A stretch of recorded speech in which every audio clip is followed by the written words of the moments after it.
කොහොමද නැවතත් රාවණ යුගයක් බිහි වෙයිද සහ එහෙම බිහි වෙනවා නම් කොයි කාලයේද එහෙම වෙන්නේ? අනිවාර්යෙන් බිහි වෙන්න ඕනේ. අනිවාර්යෙන් කියලා කියන්නේ බුදුහාඳුරෝ හිටපු පරිසරය ගැන හිතන්නකෝ. බුදුහාඳුරෝ හිටපු පරිසරය දාර්ශනික වශයෙන් ඔද්දල් වෙච්චි පරිසරයක්. සමහර අය කර්මයේ විශ්වාස කරන්නේ නැහැ. සමහර අය මේ පින්පව් කියලා දෙයක් විශ්වාස කරන්නේ නැහැ. ඊළඟට එක එක දර්ශන, වැරදි දර්ශන මහා ගොඩක් තිබිච්ච ඒවා විශ්වාස කරපු මිනිස්සු මරා දාන, මිනිමස් කන සමාජයත් තුළ තමයි බුදුහාර බිහිරුනේ. අපි මේ අර වඩා සදාචාරමත් වෙන්න ඕන හින්දා බුද්ධ චරිතයට වැතුලක් කරලා නැහැ.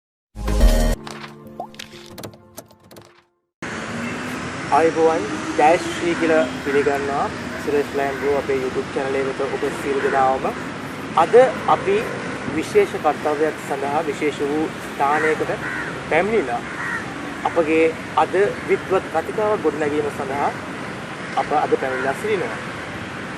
උපන් දාසිත කරපු පවුනට වරක් වැන්දොත් කැලණි.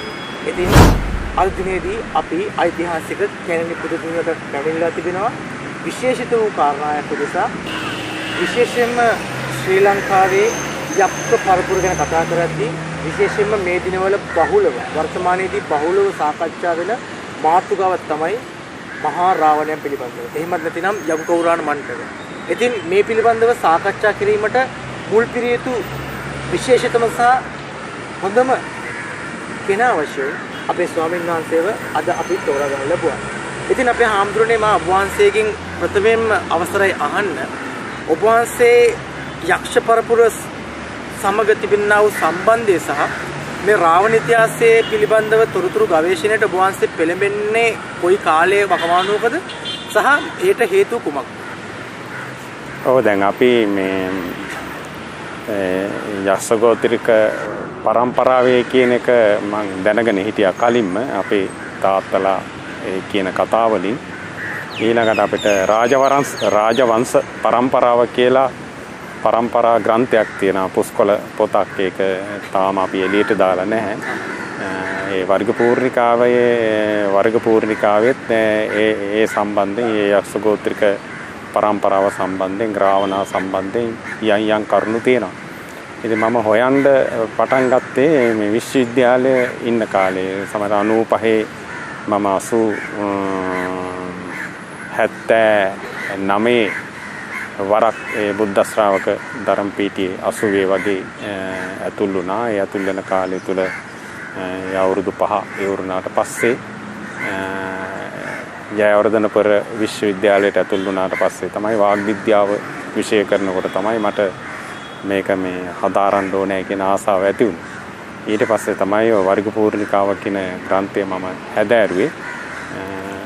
ඒ හදාරනකොට ඒ වර්ග පූර්ණිකාවේ ඒ භාෂාව ගත්තාම මේ ඒ භාෂාවේ සුවිශේෂී ලක්ෂණ, ඒ කියන්නේ සිංහල භාෂාවට හාස්පසින් වෙනස් වූ මූලික භාෂාවක්, හෙළ භාෂාවක් කියලා කියන්නත් හරි අමාරුයි. මූල භාෂාවක් හැටියට අපි හඳුනාගත්තා. ඊට පස්සේ මේ ඉන්දු ආර්ය භාෂා අපිට මේ දැනීමක් ලැබෙනවානේ විශ්වවිද්‍යාලෙන්. එතකොට ඉන්දු ආර්ය භාෂාවලදී සාකච්ඡා වෙනවා මේ මූල භාෂාව අප්‍රකටයි කියලා, මේ ප්‍රකට නැහැ කියලා. ඒ කියන්නේ මේ භාෂා ගණය සිංහල, පාලි, සංස්කෘත, ඔය මාගදී, සෞරසේනී වගේ ඉතින් එක භාෂා ගොඩක් තියෙනවා. ඉංග්‍රීසි. ඒ භාෂාවල මේ මූල භාෂාව බොහෝ දෙනෙක් කියන්නේ මේ වෛදික භාෂාවක් කියලා. ඒ වුණාට සමහර අයගේ මතයක් තියෙන මේ වෛදික භාෂාවක් නෙමෙයි, මේක වෛදික භාෂාව කියලා කියන්නේ සංස්කෘත භාෂාවමනේ. ඒ හින්දා ඊට වඩා එහා ගිය මූල භාෂාවක් ඇති කියලා. ඒ හින්දා ඒක අපි හොයාගෙන ගියා. ඒ හොයාගෙන යනකොට මේ හරප්පා මොහෙන්දෝජරෝ ඉන්දුනින්න ශිෂ්ටාචාරය පිළිබඳව මට කියවන්න ලැබුණා. මම කියෙව්වා ඕනෑකමින්ම. ඒ කියවනකොට මේ හරප්පා ශිෂ්ටාචාරයයි මේ මොහෙන්දෝජරෝ ශිෂ්ටාචාරයයි ලංකාවේ ශිෂ්ටාචාරات එක්ක අපි කියන්නේ මේ ජනපද කියලානේ. මේ ආර්යයන් ලංකාවට ආවට පස්සේ ආර්යෝ විසින් ගොඩනගාපු ජනපද කියන්නේ මිහිඳු මහරහතන් වහන්සේගෙන් පසුව ඇතිවෙච්ච මේ ගොඩනැගිලි සංකීර්ණයක් තමයි අපි ළඟ තියෙන්නේ කියලා තමයි අපි මේ මෙතෙක් කල් විශ්වාස කරගෙන තිබුණේ. නමුත් ඒ සිරාන්දර්ණියගල මහත්මයා, ඒ වගේම මේ සෙන්ඩක් පරවින්දතාන මහත්තයලා යම් මත ඉදිරිපත් කරලා තිබුණා. ඒක නෙවෙයි ඊට වඩා කලින් මේ අපේ ශිෂ්ටාචාරයක් තිබුණයි කියන ඒ අදහසට සමීපෙන විදිහේ කරුණු කාරණා තිබුණා.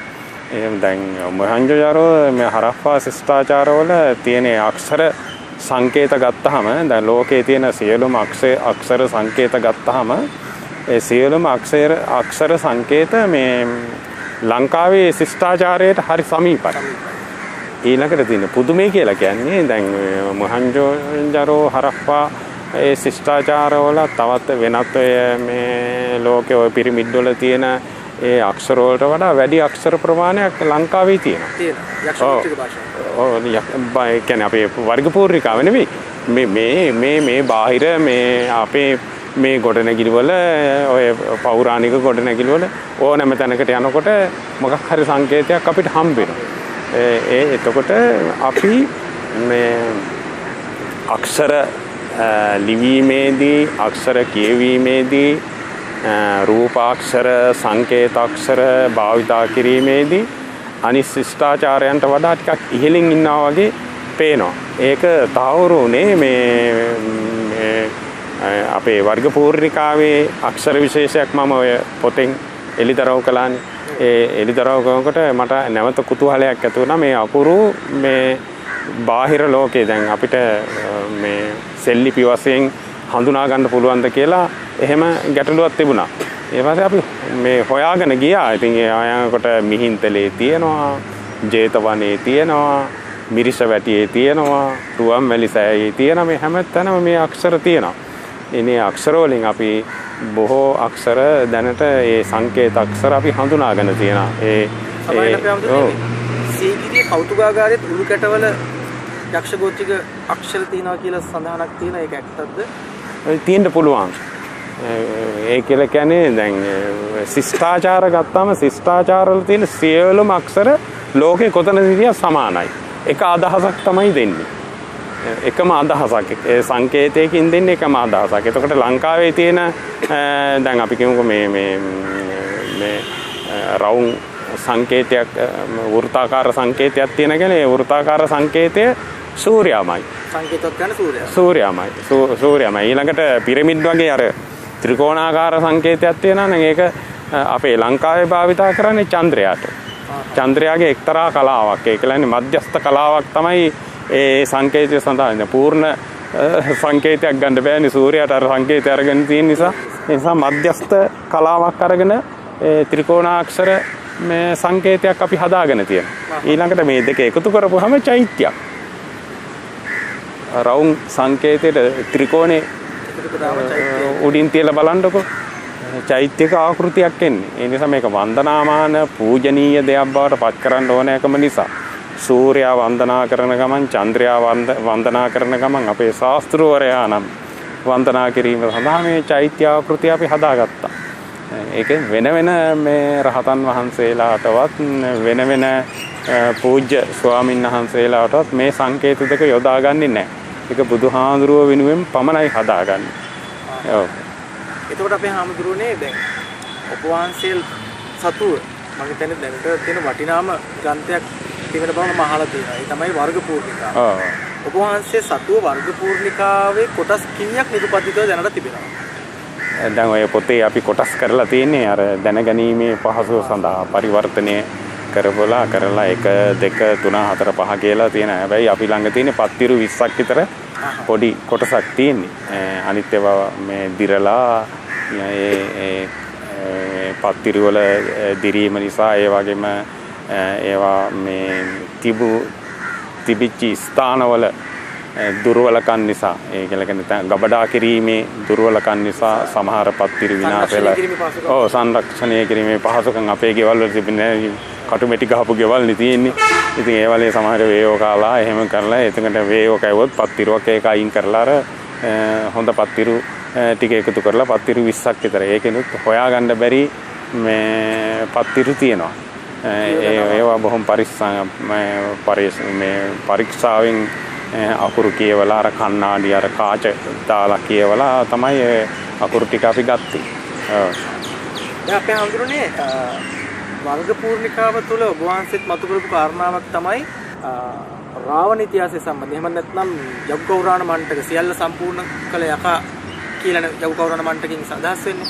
එතකොට මේ රාවණ ඉතිහාසය සම්බන්ධ වර්ග පූර්ණිකාවත් සමග සම්බන්ධ වෙන්නේ කොහොමද? ඔව් දැන් වර්ග පූර්ණිකාව මූල ග්‍රන්ථයක් හැටියට ඒකේ ඉතිහාස කතාව අපි ගත්තට පස්සේ අපි හෙව්වා දැන් මේ ජාතියක් හිටියද කියලා කියන්නේ යක්ෂ ගෝත්‍රික ජන වර්ගයක් ලෝකේ හිටියද කියලා මේ වගේ දියුණු ජාතියක් හිටියද කියලා. දැන් ඇත්තම හොයාගෙන යනකොට දැන් මේ ශිෂ්ටාචාර පැත්තටම අපි යන්න ඕනේ.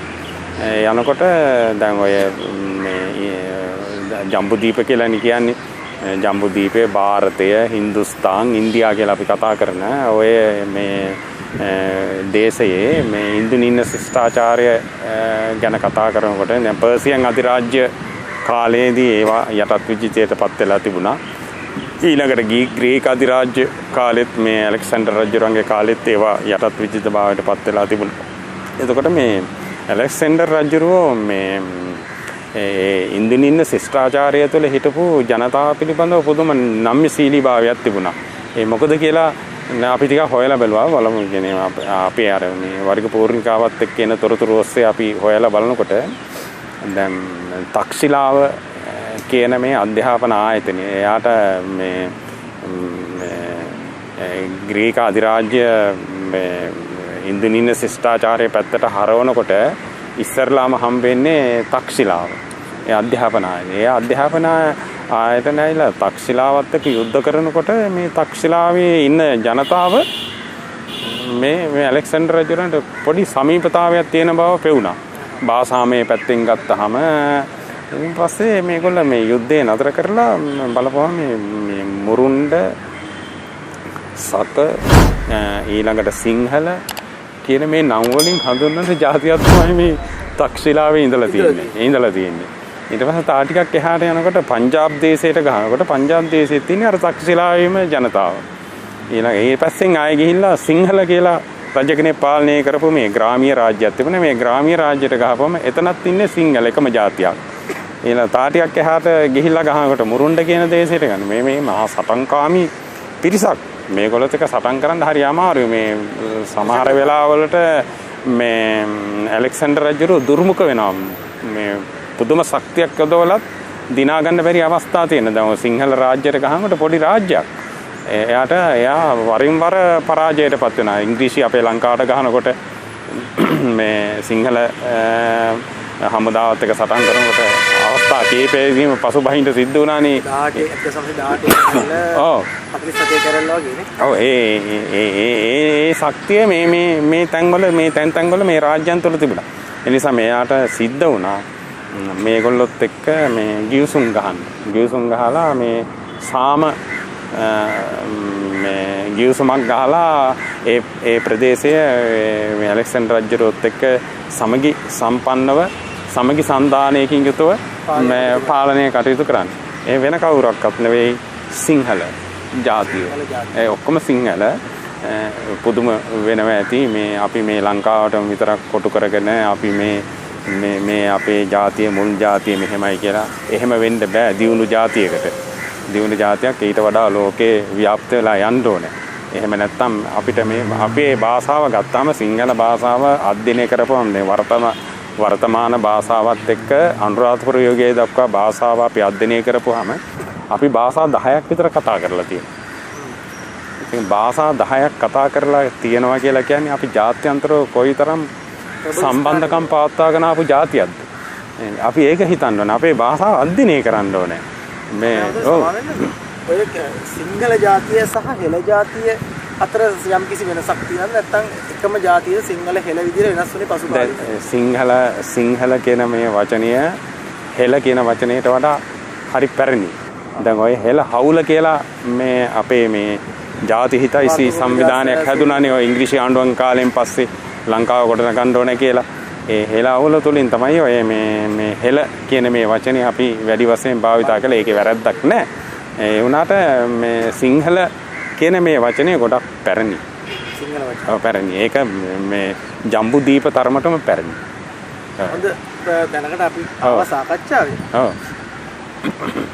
අපේ හැමදෙරෝනේ දැන් ඔබ වහන්සේගේ මේ ග්‍රන්ථ කිහිපයම මම පරිශීලනය කරද්දී මම දැකපු එක දෙයක් තමයි ඒ වගේම තමයි ඔබ වහන්සේ එක්තරා වීඩියෝ එකකදී සඳහන් කරනවා එතකොට මේ කේවේ සස්ථාන සහ රවි ශෛලාශ වංශය සහ කෝණ වංශිකය පිළිබඳව යම්කිසි විග්‍රහයක් නිරත වෙනවා.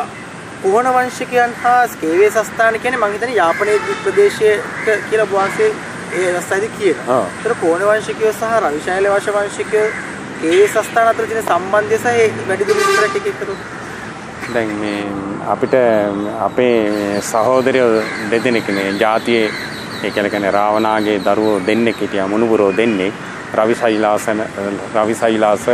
සහ කේවේ සස්ථාන කියලා. දැන් මේ අයගෙන් කේවේ සස්ථාන අනුරාධපුරෙන් එහා උතුරු කරේ පාලනය කරපු මේ රජ පරම්පරාවක්. ඒගොල්ල මේ ගෝණ වංශිකයෝ කෝණ කියලා අපි දැම්මට කෝ කියන දෙකම එක සමානයි. කෝකන්න ඒ වගේ. ඔව් මුලින් යෙදුනේ ගෝණ වංශිකයෝ පස්සේ කෝණ වංශිකයෝ කියලා අලහකොන් අබේකොන් කියලා වගේ අපි යොදාගත්තා. මේ ඒ ගෝණ වංශිකයෝ මේ බොහොම ප්‍රබල රවි ශෛලාස වංශිකයන්ට වඩා ටිකක් ප්‍රබලයි යම් මට්ටමේ. ඒගොල්ලෝ තමයි ලෝකේ ඇල්ලුවේ. කෝණ වංශිකයෝ. ඔව් කෝණ වංශිකයෝ කියන්නේ කේවේ සස්ථාන කෝණ වංශිකයෝ ඒක තමයි ලෝකේ පුරාම පැතිර වෙලා ගියේ ඔය කෝණ රවි ශෛලාස වංශිකයෝත් ඒිට නොදෙවිනි වංශික පිරිසක්. ඒගොල්ලෝ මේ ගොඩනැගිලි නිර්මාණය ඊළඟට ගුවන් යානා නිර්මාණය වාහන නිර්මාණ හැම එකක් ඔය ගෑස් වගේ දේවල් අර වලින් අර ගිනි පත්තු කරන තුවක්කුව කියන්නේ තුවක්කුව කාල තුවක්කුව කියන එකේ මුල් නිර්මාණය දැන් මුල් නිර්මාණය ලංකාවේ කාල තුවක්කුව ලංකාවේ ඉස්සෙල්ලා ගෑස් වගේ දේවල් භාවිතා කරලා තමයි ඈත තියෙන කඳුරු වලට ගින්දර තමයි ඉස්සෙල්ලා යවලා තියෙන්නේ. ගිනි ගුලි යවලා ඒවා පුච්චලා දාලා තියෙන්නේ. එහෙම කඳුරු හුඟක් ඒකනේ මේ ලංකාව ආක්‍රමණය කළේ ඇලෙක්සැන්ඩර් රජුරෝ ලංකාව ආගමනේ කොටින්ම මේ අශෝක රජුරන්ගේ පියා බිම්බිසාර රජුරෝ මේ දෙවරක් හිතලා තමයි අපේ ලංකාවට සෙබලික් මේ කණ්ඩායමක් එන්නේ. ඒක මුහුදේදීම විනාශ කළානේ. ඒවා අපේ ඉතිහාසයේ නෑ බිම්බිසාර රජුරෝ ලංකාව ආක්‍රමණය කරන්නේ නැත්නම් මුරුණ්ඩ මුටසිව කියන රජුරෝ අල්ලා ගන්න හමුදාවක් එව්වනි. ඒ ද්‍රාමිඩ කියලා මේ සෙනමියෙක් ප්‍රධාන කරගෙන ඒගොල්ල ලංකාවට ඇතුල් වෙන්න කලින් මුහුදේදීම සම්පූර්ණ ගිනිබත් කරලා සම්පූර්ණ හමුදාවම විනාශ කරලා දැම්මනි.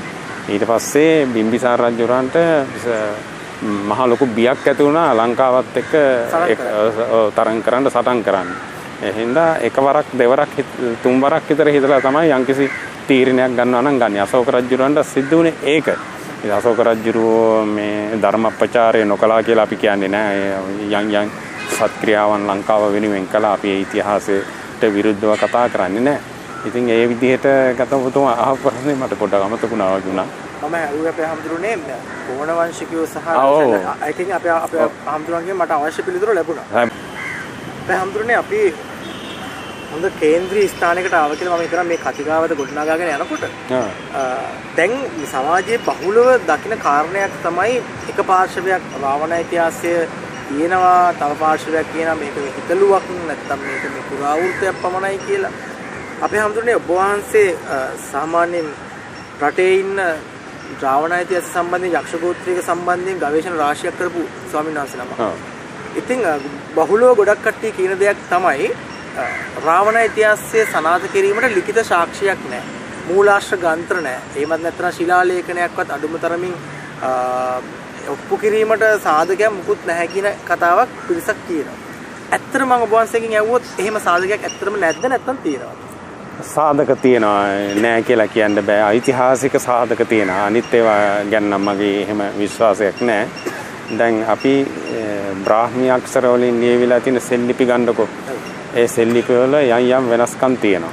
එකක් තමයි දැන් ඔය මේ බෝවත්තේ ගල මේ කොහෙද මේ යාල පැත්තේ. ඔව් යාල පැත්තේ ගිහපුවාම මේ පැත්තේ තියෙන මේ ගුහාවල තියෙන සෙල්ලිපි ගත්තාම ඒවා අතිශයින් පැරණි සෙල්ලිපි. ඒවා බුද්ධ කාලෙද කියලා කියන්නත් මේ සැක හිතෙන තරම් ඒවා පැරණි. ඒවලේ තියෙන්නේ සාංගික කරලා පූජා කරපු ඒවා නෙවෙයි. සමහර තැන්වල ඇති මේක මේ අහවල් ස්වාමීන් වහන්සේලා වෙනුවෙන් කරපු ලෙනක් කියලා තමයි කියන්නේ. ඒ කියන්නේ බුදුහාඳුරෝ ලංකාවට වැඩම කළාට ලංකාවේ භික්ෂු ශාසනයක් පිහිටුවේ නැහැ. පිහිටලා තිබුණේ නැහැ.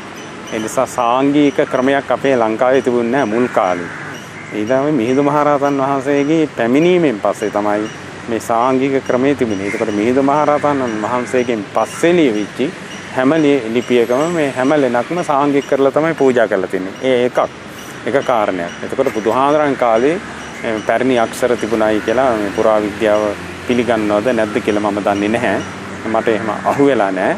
නමුත් මේ බ්‍රාහ්මී අක්ෂර බොහෝ විට ඒගොල්ලෝ පිළිගන්නේ මේ මිහිඳු ආගමනේ මිහිඳු මහරහතන් වහන්සේගේ ආගමනයෙන් පස්සේ කියලා. ඊළඟට මේ ඊයේ පෙරේදා මම පොතක් සුද්ධ කළා මේ පුස්කොළ පොතක්. ඒ පුස්කොළ පොතේ මේ සඳහන් වෙන්නේ බාතිය රජුරෝ ගැන. බාති කාබේ රජුරෝ නෙවෙයි. බාතිය තිස්ස කියන රජුරෝ ක්‍රිස්තු වර්ෂ 141 165 තමයි එතුමා මේ ලංකාව පාලනය කරලා තියෙන්නේ. ඒ පාලනය කරන කාලේ මේ ಭಾರತයේ ඉඳලා තියෙන්නේ මේ කනිස්ක රජුරෝ. ඇත්තම කනිස්ක රජුරෝ මේ මහායානයට බර රජ කෙනෙක්. එයා හුඟක් මේ මහායානයට උදව් කරපු රජ කෙනෙක්. ඉතින් මේ බාතිය රජුරෝ අපේ යක්ෂ ගෝත්‍රිකයන්ගේ මූලස්ථානයක් වන ගිරි දේශය කියලා කියන්නේ මේ කඳුකරේ නෙවෙයි මේ ගිරිබාව කියන හරිය අපේ ඔය මේ කවිලාසග්නිපාලි කුවේණී කියලා අපි හඳුන්වන මහාපාලි පද්මපාලි මේ වගේ ශ්‍රේෂ්ඨ මේ යක්ෂ ගෝත්‍රික කාන්තාව හිටපු ප්‍රදේශයක්. ඊළඟට කටී දේවී මේ මහ විශාල කුඹුරු හදලා තියෙනවා. ඒවා ඔක්කොම අර පොතෙන් සනාථ වෙලා තියෙන. ඒ පොතේ තියෙනවා මේ කුවේණී වෙල. ඊළඟට මේ රකුම් වැව කියලා කියන්නේ මහ විශාල වැවක්. අද ඒවා වෙන නම් වලින් තමයි හඳුන්වන්නේ. දැන් කුවේණී වෙල කියන එක හොයාගන්නත් නෑ. ඊළඟට මේ බාතිය තිස්ස රජුරෝ ඔය ගිරිබාවේ උඩ කොටස කියන මහ විශාල වෙල්යාය මම හිතන්නේ අමුණු දහස් ගාණක් අමුණු. ඒක අමුණකට ලාස් 48ක් ලාහකට 48ක්. ඒ කියන්නේ ලාස් 4ක් කියලා කියන්නේ තිඹක්. පෑලක් කියලා කියන්නේ ලහස් 10ක්. එහෙම තමයි අපේ පැරණි මිනුම් ක්‍රමයේ තියෙන්නේ. ඉතින් ඒ වගේ දහස් ගානක අමුණු ප්‍රමාණයක් ගිරිබාවෙන් උඩ කොටස. ඒ ගිරිබාවෙන් උඩ කොටස කියලා කියන්නේ ඒ යක්ෂ ගෝත්‍රිකයන්ගේ ප්‍රබලම ජනපදයක්. ඔය විලන්දගොඩ විහාරය, විරින්දගොඩ විහාරය කියලා අපි කියන ඒ විහාර ඔක්කොම ඒ කොටස තමයි අයිති වෙන්නේ. මේ සංගප්පාලිය ඒ සියලුම දේවල්. ඉතින් ඒක පූජා කරලා අභයගිරියට ඒ පොතේ තියෙනවා. අපේ අඳුරගා තියෙන පොතේ. ඔව් පොතේ තියෙනවා. ඒ කියලා කියන්නේ මේ පශ්චාත් කාලීන මේ පුස්කොළ පොත. පශ්චාත් කාලීන කියලා කියන්නේ මේ පුස්කොළ පොතේ තියෙන කරුණු පැරණි. ඒ වුණාට මේ ඊයේ පෙරේදා අපි සුද්ධ කළා ඒ පැරණි පුස්කොළ පොතේ. ඒ පුස්කොළ පොතේ තියෙන මේ රජුරුව මේ කොටස පූජා කළා කියලා. අභයගිරියට. එතකොට අභයගිරියයි මේ ಭಾರತයේ කනිස්ක රජුරුවයි අතර සම්බන්ධයක් තිබිලා නැද්ද? සංස්කෘත භාෂාවේ සම්බන්ධය. ඒ නිසා අභයගිරිය කියලා කියන්නේ ඍජු සම්බන්ධතාවයක් තිබිලා තියෙනවා. එතකොට අභයගිරිය කියලා කියන්නේ මේ යක්ෂ ගෝත්‍රික මේට සම්බන්ධ මේ අධ්‍යාපන ආයතනයක්. එහෙම තමයි අපිට පිළිගන්න වෙලා තියෙන්නේ. ඒ නිසා මේවා ඇත්තෙන්ම ඓතිහාසිකව අපේ රටට එළිදරව් වෙලා නැතිකමේ ප්‍රශ්නයක් තියෙනවා. සමහර තොරතුරු මේ ඒ කියන්නේ අපි යක්ෂ ගෝත්‍රිකයෝ සම්බන්ධයෙන් ඒ ඉතිහාසය සම්බන්ධයෙන් අපි හොයලා තියෙන කරුණු මදි. ඒ හින්දා ඒ හොයාගත්තු කරුණු වලින් අපිට නිවැරදි නිගමනයකට එන්න බෑ. ඒ හින්දා තමයි මේක යට වෙලා තියෙන්නේ. යටපත් වෙලා තියෙන්නේ.